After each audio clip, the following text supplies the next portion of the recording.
Genesis chapter 4.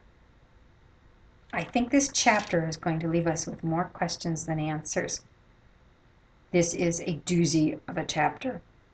I'm not claiming to know the answers. I don't know. I don't know anybody who does. Maybe somebody has figured some of this out. Maybe, I don't know. But you're going to see. Wow, this is a very difficult chapter.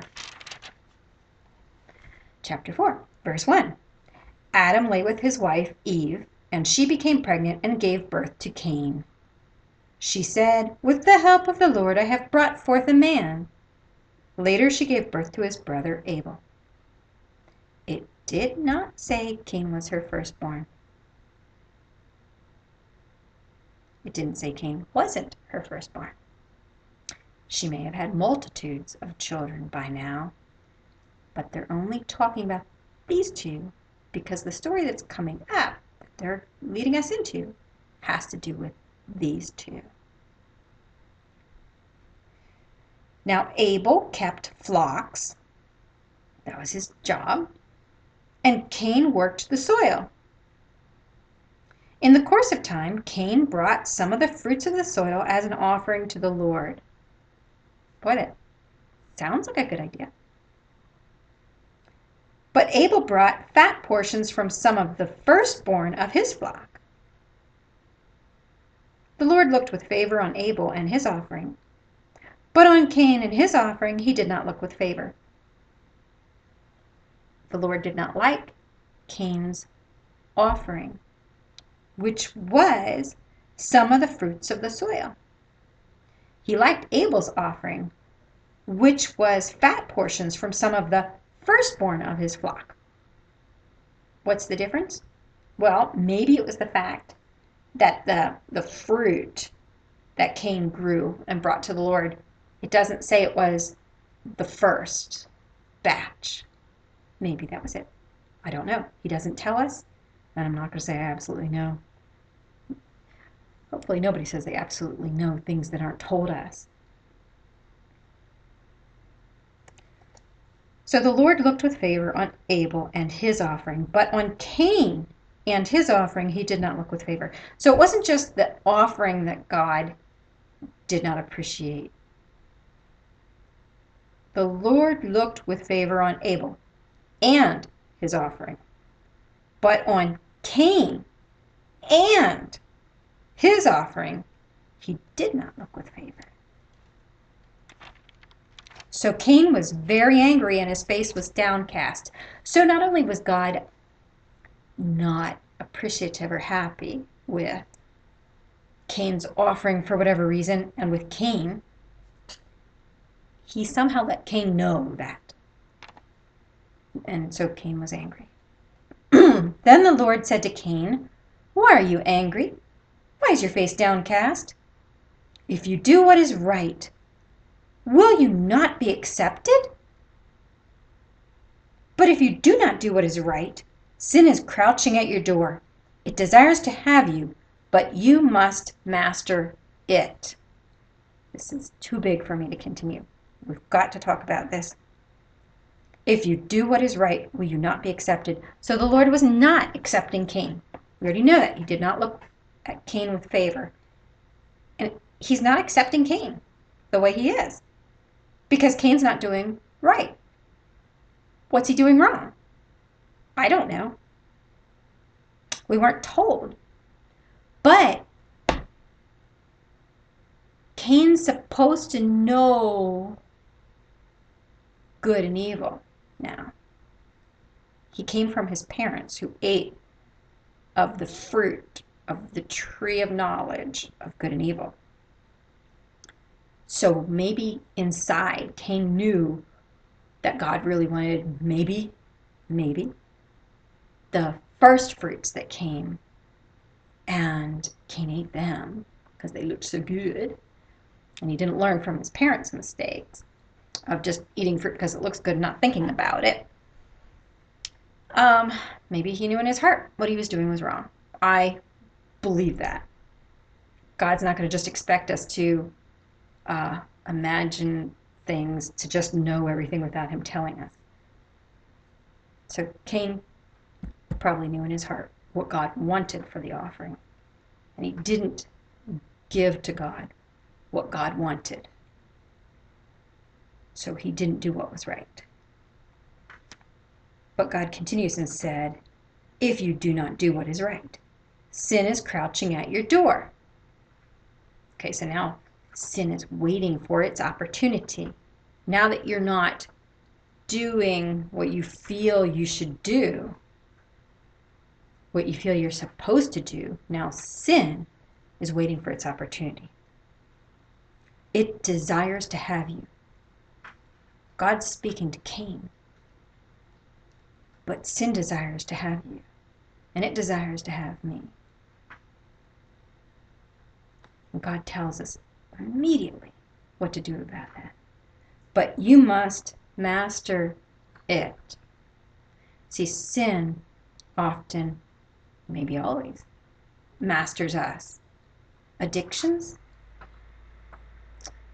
sexual addictions, drug addictions, a lot of sinful things are very addictive. And they become master of us. Even smoking, which I'm not saying is a sin, will harm your body. How can God be pleased with you harming your body when you're harming yourself?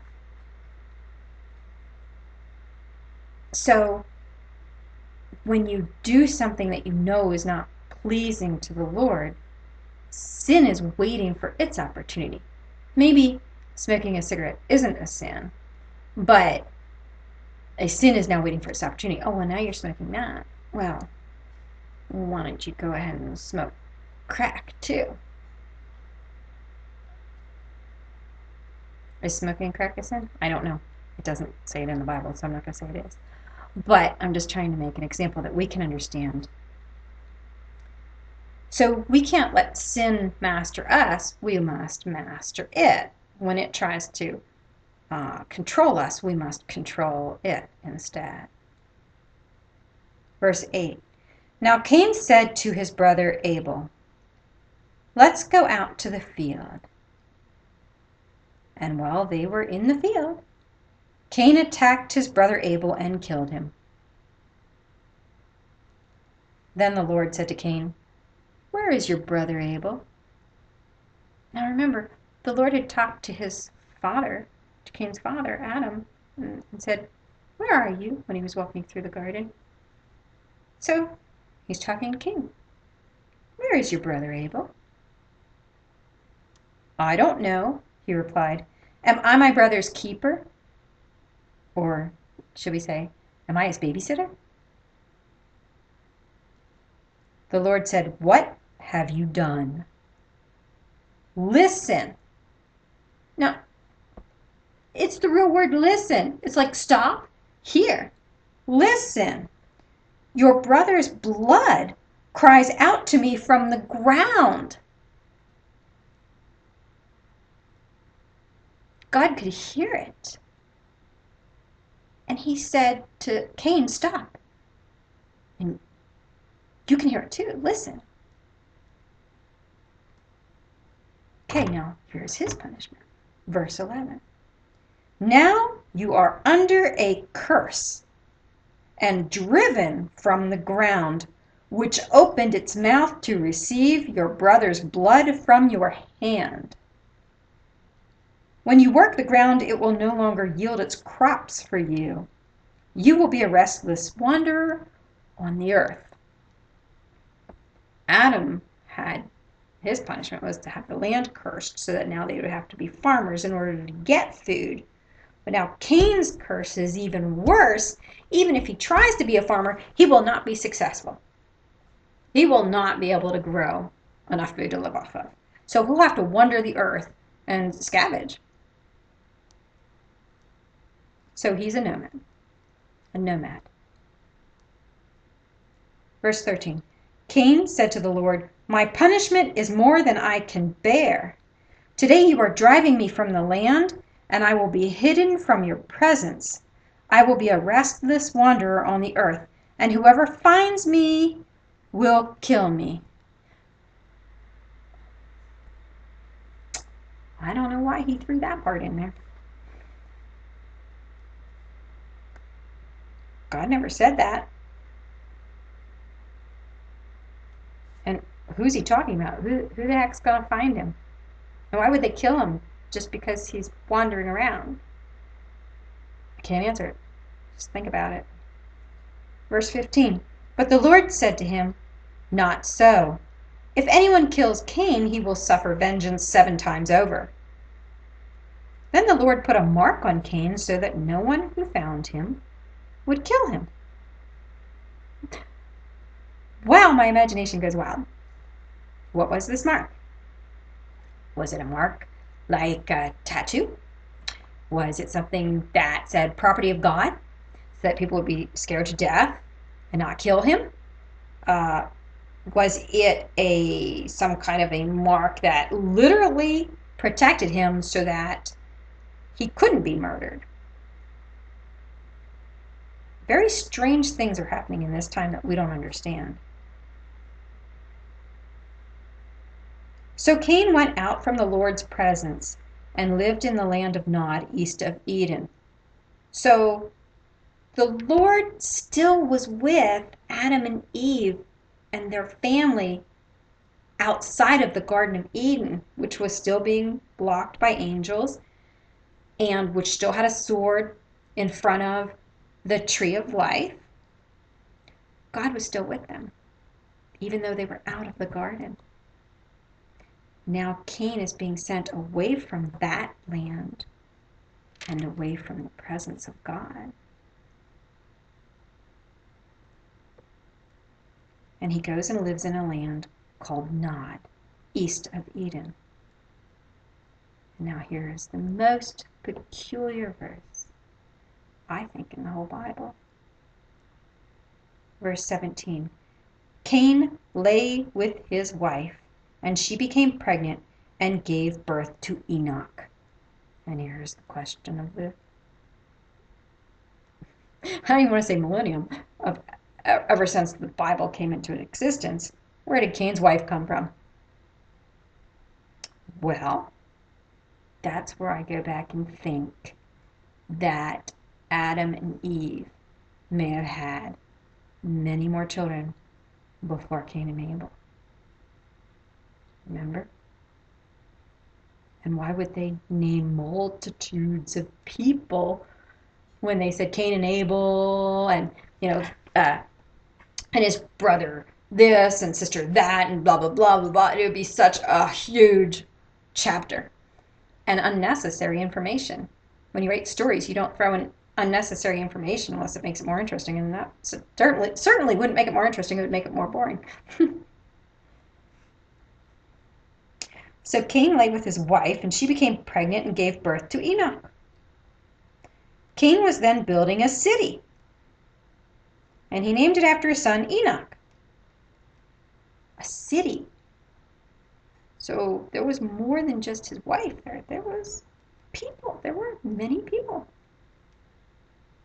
Or you could think back when we read about how God created them, male and female. He created them.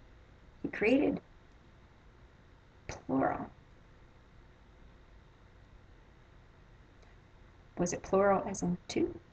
Or plural as in multitudes? Like I said, I don't know. So Cain then built a city, and he named it after his son Enoch. To Enoch was born Irad, and Irad was the father of Mehujael, or something like that. And Mehujael was the father of Methuselah. And Methuselah was the father of Lamech. Lamech married 2 women, one named Ada and the other named Zillah. Ada gave birth to Jabal. He was the father of those who live in tents and raise livestock. Well, it makes sense. He's an offspring of a man who would be a wanderer. So he's going to live in tents and raise livestock. Verse 21, his brother's name was Jubal. He was the father of all who play the harp and flute. Maybe he invented it. How cool is that? Verse 22, Zillah also had a son, the other wife. Remember, Lamech had 2 wives. Zillah also had a son, Tubal-Cain, who forged all kinds of tools out of bronze and iron. Tubal-Cain's sister was Naamah. So we're basically taught this is where this stuff originated. I don't know if somehow they obtained the knowledge, whether they created these things, whether they were inventors or what, but it's pretty neat that we see the beginning of bronze and iron and living in tents and raising livestock and harps and flutes, music. Verse 23, Lamech said to his wives, Adah and Zillah, listen to me. Wives of Lamech, wives of me, hear my words. I have killed a man for wounding me, a young man for injuring me. If Cain is avenged 7 times, then Lamech 77 times. So he says he killed a man who hurt him. He feels justified in having killed this man, whereas Cain was not justified in killing a man. So he says, so if whoever kills Cain is going to get punished 7 times, whoever kills me should get punished 70 times 7, or 77 times more, because I was justified. The man hurt me. Verse 25. Now, for some reason, we're jumping back to Adam. Adam lay with his wife again, and she gave birth to a son and named him Seth, saying, God has granted me another child in place of Abel, since Cain killed him. Seth also had a son, and he named him Enosh. At that time, men began to call on the name of the Lord. What does that mean? Sounds to me like a form of praying, maybe just calling out, God, can you help me? I mean, up to this point, he's walking around with Adam and Eve, and now there's more people involved. And so finally, after a few generations, now men began to call on the name of the Lord. That was a heavy chapter. Stick with me.